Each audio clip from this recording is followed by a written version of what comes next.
run drug cartels. Suspected drug boats heading into the U.S. to the waters off Central and South America. I think we're just going to kill people that are bringing drugs into our country.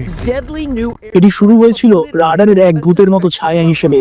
প্রশান্ত মহাসাগর জুড়ে ভেসে বেড়ানো প্রায় 350 foot লম্বা একটি জাহাজ, যা যুদ্ধ জাহাজের জন্য খুব ধীর, আবার সাধারণ মালবাহী জাহাজের তুলনায় অস্বাভাবিকভাবে বড়।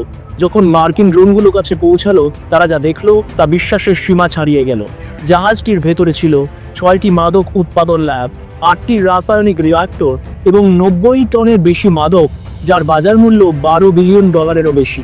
কিন্তু আসল বিভীষিকা লুকিয়েছিল ডেকের নিচে। সেখানে শিকলে বাঁধা 120 জন বেসামরিক মানুষ, যাদের মধ্যে 5 জন ছিল আমেরিকান। তাদের জোর করে কাজ করানো হচ্ছিল। ছায়া দুর্গ জেসুস মালভার্দের আবির্ভাব। বছরের পর বছর ধরে এটি ছিল কেবল একটি গুজব। গোয়েন্দা মহলে শোনা যাচ্ছিল এক রহস্যময় জাহাজের কথা, যা ক্যারিবিয়ান ও প্রশান্ত মহাসাগর জুড়ে ঘুরে বেড়ায়, স্যাটেলাইটের চোখ এড়িয়ে প্রতি কয়েক সপ্তাহ পর পর নিজের গতিপথ বদলে ফেলে। কেউ একে বলতো ভূত কারখানা, আবার কেউ বলতো ভাসমান অপরাধ নগরী, কিন্তু প্রমাণ ছিল না। প্রতিটি সূত্র মিলিয়ে যেত শূন্যে, প্রতিটি অনুসন্ধান গিয়ে ঠেকতো অন্ধকারে। সবকিছু বদলে যায় 14 অক্টোবর 2025-এ। সেদিন একটি মার্কিন নৌবাহিনীর বিমান হন্ডুরাসের পশ্চিমে প্রায় 130 মাইল দূরে আন্তর্জাতিক জলসীমায় ধরে ফেলে এমন একটি সিগন্যাল, যা অসম্ভব মনে হচ্ছিল। একটি সাধারণ টহল মুহূর্তেই পরিণত হয় এক দুঃস্বপ্নে। থার্মাল রিডিং ছিল বিশ্লেষকদের দেখা যে কোনো কিছুর চেয়ে আলাদা। এটি ছিল অতিরিক্ত গরম, অত্যন্ত ঘন এবং অস্বাভাবিকভাবে সুসংগঠিত। এটি কোনো সাধারণ জাহাজ হতে পারে না। নেভি কমান্ড সেন্টার বারবার স্ক্যান চালায়, ভেবে নেয় এটি নিশ্চয়ই কোনো যান্ত্রিক ত্রুটি।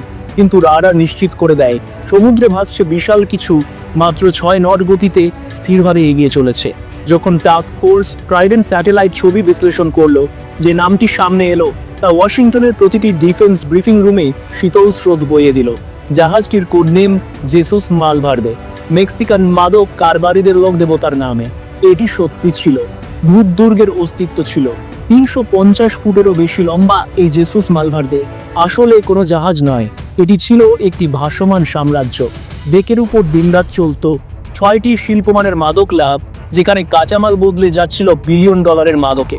8টি রাসায়নিক রিঅ্যাক্টর সেই প্রক্রিয়াকে চালিত করত, সমুদ্রের বাতাসে ছড়িয়ে দিত বিষাক্ত গ্যাস। কার্টেলের প্রকৌশলীরা পাইপ, পাম্প আর ভেন্টিলেশন সিস্টেম দিয়ে সবকিছুকে এমনভাবে সাজিয়েছিল যেন এটি এক দুর্নীতির যান্ত্রিক হৃৎপিণ্ড। ডেকের নিচে ছিল বিশাল স্টোরেজ, সেখানে মজুদ ছিল 30 ton heroin, 42 ton cocaine, 20 ton crystal meth. রাস্তার বাজারে যার মূল্য $12 বিলিয়ন বেশি। জাহাজের বাইরের দেয়াল পরিত্যক্ত নৌসাজা প্লেট দিয়ে শক্ত করা হয়েছিল, যা গুলিবর্ষণ ও ছোট বিস্ফোরণ ঠেকাতে সক্ষম। গোয়েন্দা রিপোর্টে পরে জানা যায় এতে ছিল রাডার স্ক্র্যাম্বলার, ড্রোন জ্যামার এবং নিজস্ব নজরদারি ব্যবস্থা। এটি ছিল অপরাধের এক স্বয়ংসম্পূর্ণ রাষ্ট্র, যার একমাত্র উদ্দেশ্য পৃথিবীকে বিষে ভরিয়ে দেওয়া। কিন্তু জেসুস মালভার্দের সবচেয়ে অন্ধকার রহস্য ছিল মাদক নয়, ছিল মানুষ। ড্রোন ফুটেজে দেখা যায় ডেকের গভীরে সারি সারি শিকলে বাঁধা শ্রমিক, মধ্য ও দক্ষিণ আমেরিকার 120 জন সাধারণ মানুষ, যাদের মধ্যে ছিল 5 জন আমেরিকান। তাদের অপহরণ করে 18 ঘন্টার শিফটে কাজ করানো হতো। পুরুষ, নারী এমনকি কিশোররাও। মানুষকে ব্যবহার করা হচ্ছিল একটি ব্যবস্থায় যেখানে মানব জীবনের মূল্য ছিল কেবল উৎপাদনের উপাদান। অনেকেই মাসের পর মাস নিখোঁজ ছিল। তাদের পরিবার ভেবেছিল তারা হয়তো সাগরে হারিয়ে গেছে। বাস্তবে তারা ছিল এই ভাসমান দুর্গের বন্দী। এই সব কিছুর কেন্দ্রে ছিল একজন ভেনেজুয়েলান পলাতক, পৃথিবীর সবচেয়ে খোঁজ করা অপরাধীদের একজন। বছর আগে একটি ব্যর্থ হত্যাচেষ্টার পর সে স্থলভাগ থেকে উধাও হয়ে যায়। এখন সে সমুদ্র থেকেই শাসন করছিল তার সাম্রাজ্য। ভেবে নিয়েছিল আন্তর্জাতিক আইন কখনোই তাকে ছুঁতে পারবে না। তার চারপাশে ছিল প্রাক্তন স্পেশাল ফোর্সের ভাড়াটে সেনারা, সামরিক মানের rifle, surface two air missile এবং নাইট ভিশন গিয়ারে সজ্জিত।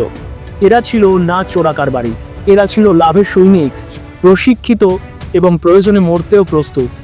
জেসুস মালভার্দেকে সবচেয়ে বিপজ্জনক করেছিল তার আগ্নেয়াস্ত্র বা সম্পদ নয়, বরং তার গতিশীলতা।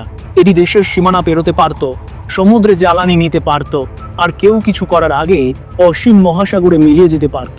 কিন্তু সবকিছু বদলে যায় যখন এই ভাড়াটে সেনারাই এক অভিযানের সময় একজন মার্কিন বর্ডার প্যাট্রোল অফিসারকে হত্যা করে।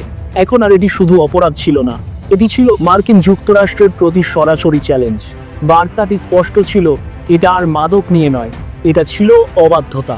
আর এর জবাব আসবে সম্পূর্ণ শক্তি দিয়ে। হত্যাকারীদের সেনাবাহিনী দ্বারা রক্ষিত শত শত মানুষকে বন্দী করে রাখা পৃথিবীর ইতিহাসের সবচেয়ে বড় ভাসমান মাদক দুর্গ এখন ঘোষণা করেছে বিশ্ব স্থিতিশীলতার বিরুদ্ধে যুদ্ধ। আর এবার এক ক্রুদ্ধ কমান্ডার ইন চিফ মুক্ত করতে যাচ্ছেন মার্কিন সামরিক শক্তির সবচেয়ে ভয়ঙ্কর রূপ, এক এমন অভিযানে যার নজির আগে কেউ দেখেনি। মার্কিন যুক্তরাষ্ট্রের প্রতিশোধ, অপারেশন রেইন অফ স্টিল শুরু। ওয়াশিংটনে যখন সেই আবিষ্কারের খবর পৌঁছালো, প্রতিক্রিয়া আসতে এক মুহূর্ত লাগেনি। মুহূর্তের মধ্যেই সামরিক কমান্ড সেন্টারগুলো লকডাউনে চলে গেল। স্ক্রিনগুলো ভরে উঠল স্যাটেলাইট ফিড, ইন্টারসেপ্ট করা যোগাযোগ আর বিশাল জাহাজটির উচ্চ রেজলিউশনের থার্মাল স্ক্যানে। কয়েক মিনিটের মধ্যেই পেন্টাগন এদিকে ঘোষণা করলো লেভেল রেড নার্কোটিক সুপারস্ট্রাকচার, সর্বোচ্চ বিপদ সংকেত। এই শ্রেণী ব্যবহার করা হয় শুধু তখনই যখন কোনো হুমকি একসাথে সংগঠিত অপরাধ, সন্ত্রাসবাদ এবং সামরিক মানের প্রতিরক্ষা বহন করে। সহজ ভাষায় বললে এটা ছিল এক ভাসমান গণবিধ্বংসী অস্ত্র। আর পৃথিবীর সবচেয়ে শক্তিশালী সামরিক বাহিনীর সামনে তখন আর কোনো বিকল্প ছিল না। কমান্ডার ইন চিফকে নিয়ে যাওয়া হলো এক সুরক্ষিত সিচুয়েশন রুমে। সেখানে তিনি যা দেখলেন তা তাকে কয়েক সেকেন্ডের জন্য নীরব করে দিল। ইস্পাত আর দুর্নীতির এক দুর্গে আটকে রাখা হয়েছে মার্কিন নাগরিকদের। ব্রিফিং শেষ হতেই তার নির্দেশ ছিল সংক্ষিপ্ত কিন্তু চূড়ান্ত, আজ রাতেই জাহাজটা দখলে চাই। কোনো বিতর্ক নয়, কোনো দেরি নয়। এই মিশনের নাম দেওয়া হলো অপারেশন রেইন অফ স্টিল। লক্ষ্য একটাই, ভাসমান দুর্গটি দখল অথবা ধ্বংস করা এবং জিম্মিদের উদ্ধার করা। সেনাবাহিনীর প্রতিটি শাখাকে এই অভিযানে যুক্ত করা হলো। রাত 2:12 প্রশান্ত মহাসাগরের আকাশ আর সমুদ্র নীরব গতিতে সজীব হয়ে উঠল। স্যাটেলাইটগুলো অবস্থান বদলালো, সাবমেরিনগুলো গতিপথ পরিবর্তন করলো, আর ড্রোনগুলো অস্ত্রসজ্জিত হয়ে আকাশে উঠল। এটা কোনো সাধারণ অভিযান ছিল না, এটা ছিল মিলিসেকেন্ডে পরিকল্পিত এক পূর্ণমাত্রার নিখুঁত আঘাত, যেখানে ইস্পাত আর গোপনীয়তা একসাথে কাজ করছিল। প্রথম ধাপে এগিয়ে গেল 42টি স্টেলথ আত্মঘাতী ইউএভি, যাদের বলা হয় স্পেক্টর হক্স। এগুলো রাডারে ধরা পড়ে না এবং এআই চালিত টার্গেটিং সিস্টেমে সজ্জিত। মানব টিম পৌঁছানোর আগেই তাদের কাজ ছিল জাহাজের যোগাযোগ টাওয়ার, রাডার আর সারফেস অস্ত্র ধ্বংস করা। একই সময়ে পানির নিচে এগিয়ে এলো 24টি হ্যামারহেড এক্স মানববিহীন সাবমেরিন। এগুলো ছিল গভীর সমুদ্রের নীরব শিকারী। শত্রুর সেন্সর জ্যাম করা, জিপিএস সংকেত গুলিয়ে দেওয়া এবং সব যোগাযোগ বিচ্ছিন্ন করাই ছিল তাদের উদ্দেশ্য, জাহাজটিকে অন্ধ ও বধির করে দেওয়া। এর পাশাপাশি 6টি Virginia class nuclear attack submarine ধীরে ধীরে অবস্থান নিল। প্রতিটি সমুদ্রের শীর্ষ শিকারী দিনের পর দিন নীরবে চলতে সক্ষম। তাদের সোনার এখন লক্ষ্যবস্তুতে লক করা।